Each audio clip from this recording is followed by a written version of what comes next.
Assalamualaikum, jumpa lagi di cerita rumah Daphne.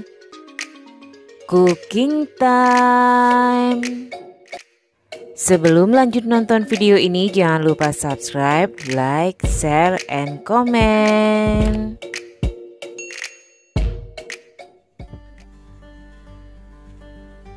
Cici, nih mama bawain kue kesukaan Cici. Loh, apa ini mah? Dia bentuknya kayak maksubah, warnanya hijau-hijau. Iya, ini namanya kue lapis kojo. Boleh nih kayaknya dicoba nih. Pakai ini dong, jangan pegang langsung. Oh iya.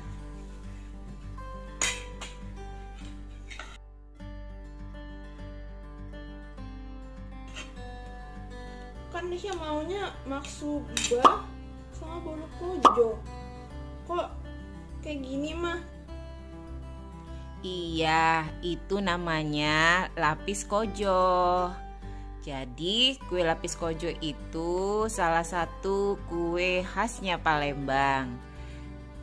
Memang bahannya hampir sama dengan bahan kue maksubah dan juga ada bahan yang sama seperti kue bolu kojo. Oh, pantas aja ya mama. Kayak maksubah bentuknya loh, lapis. Iya, betul. Jadi kalau maksubah itu kan kue khas Palembang juga. Sedangkan bolu kojo itu sebenarnya khasnya Bengkulu. Nah, di Palembang itu ada lapis kojo. Jadi bahannya itu digabungin, maka hasilnya ya begini. Sama-sama enak. Ayo deh cobain. Nisha suka bolu kojo, tapi Nisha juga suka maksubah. Cobain ya mah. Bismillah. Gimana Ci rasanya? Kemanisan nggak? Alhamdulillahnya sih enggak mah. Kayak maksubah. Terus? Maksubah yang kemarin itu loh.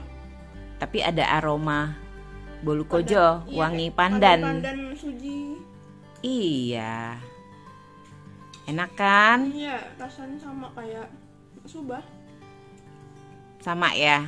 Cuman dia ada rasa aroma bolu kojonya. Bolu kojonya. Iya. Kasih mah. Iya sayang, sama-sama. Yuk tonton terus videonya biar tahu cara membuatnya. Detail resepnya bisa dilihat juga di kolom deskripsi. Selamat menonton.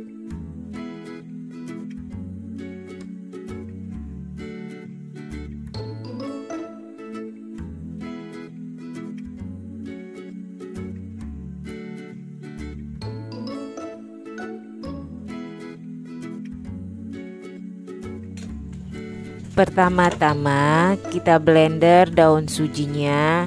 Ini daun sujinya ada 15 lembar ya. Kalau membuat jus pandan itu harus lebih banyak daun suji daripada daun pandannya. Karena kalau kebanyakan daun pandan rasanya akan pahit. Untuk membuat kue ini santan saya ganti dengan whipped cream sebanyak 600 ml. Lalu masukkan whipped cream sebagai pengganti air untuk menghaluskan daun suji dan daun pandannya. Bagi yang lebih suka menggunakan santan, boleh menggunakan santan ya, sesuai dengan selera saja. Setelah halus, jangan lupa disaring dulu ya. Karena saya menggunakan whipped cream, jadi hasilnya sangat kental sekali. Setelah disaring, segera masukkan tepung terigunya. Aduk-aduk, jangan sampai ada yang menggumpal ya.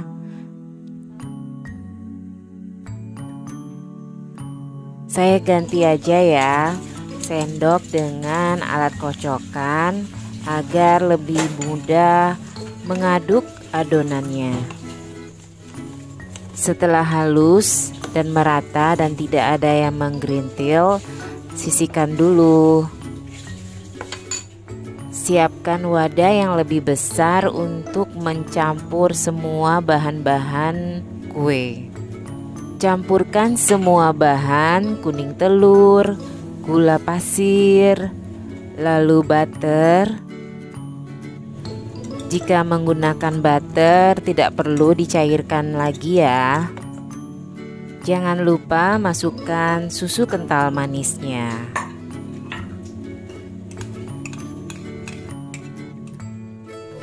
Lalu aduk-aduk hingga semua adonan merata. Ingat ya, hanya diaduk, jangan dikocok.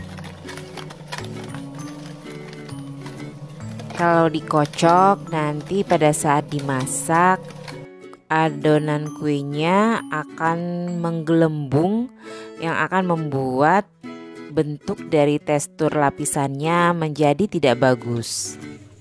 Jadi cukup diaduk pelan lalu sambil diangkat-angkat yang akan membuat semuanya tercampur rata. Berikutnya tambahkan adonan jus pandan yang telah dicampurkan dengan terigu, tapi jangan lupa disaring ya, supaya tidak ada tepung terigunya yang masih menggerindil. Lalu aduk lagi hingga merata semua bahannya. Cukup diaduk-aduk ya, jangan dikocok. Karena warna hijaunya menurut saya masih kurang, saya tambahkan sedikit lagi pasta pandan ya.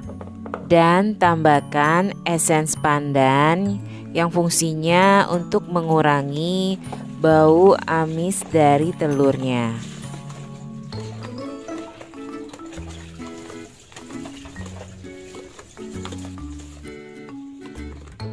Setelah semua adonan merata, segera siapkan cetakan 20x20 yang telah dilapisi dengan kertas roti dan diolesi dengan mentega dan juga ditaburi tepung terigu.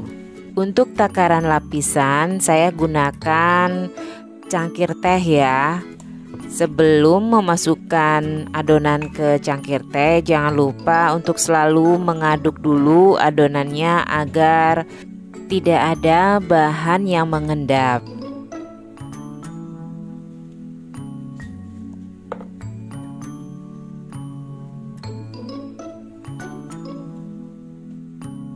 Segera masukkan ke dalam oven yang telah dipanaskan dengan suhu 180 derajat menggunakan api bawah. Untuk panasnya sendiri bisa disesuaikan dengan oven masing-masing ya. Setelah 15 sampai dengan 20 menit segera keluarkan. Biasanya untuk lapisan awal selalu sedikit menggelembung, itu biasa ya. Cukup ditusuk-tusuk dulu lalu ditekan-tekan dengan alat untuk menekan kue. Berikutnya masukkan adonan lapisan kedua. Jangan lupa diaduk dulu ya.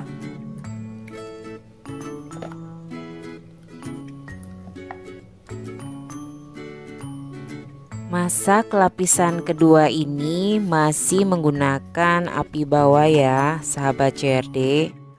Lapisan ketiga, setiap kali adonan lapisan matang, jangan lupa untuk selalu ditusuk-tusuk dan ditekan dengan alat penekan kue supaya adonan itu lebih padat ke bawah.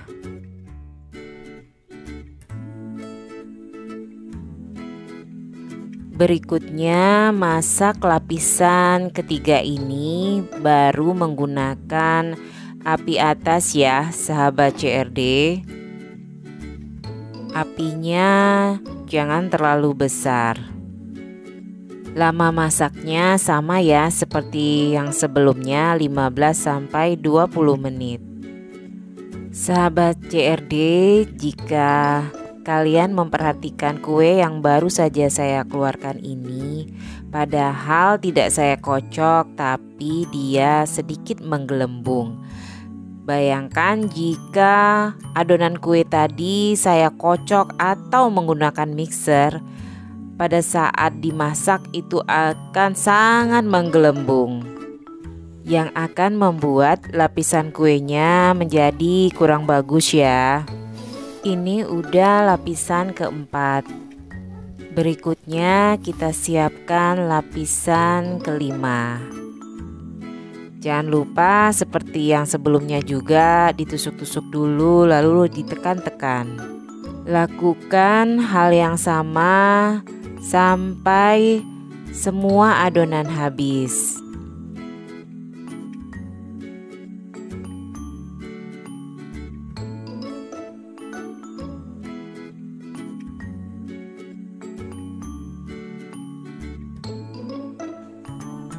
Berikutnya lapisan keenam.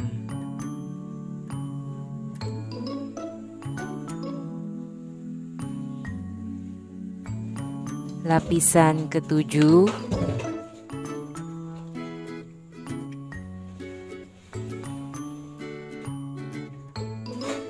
Lapisan kedelapan.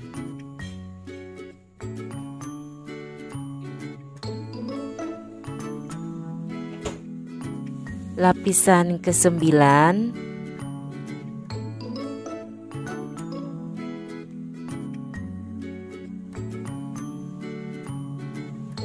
Lapisan ke-10.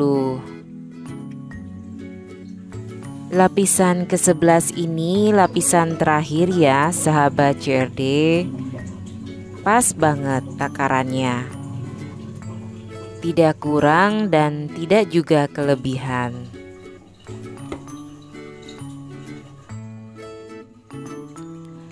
Setelah kuenya berwarna kuning keemasan, segera keluarkan dari oven. Setelah dikeluarkan dari oven, dinginkan dulu ya. Jangan disalin dari cetakannya selagi masih panas karena akan lengket. Setelah dingin, saya coba potong kuenya ya sahabat CRD. Lembut banget.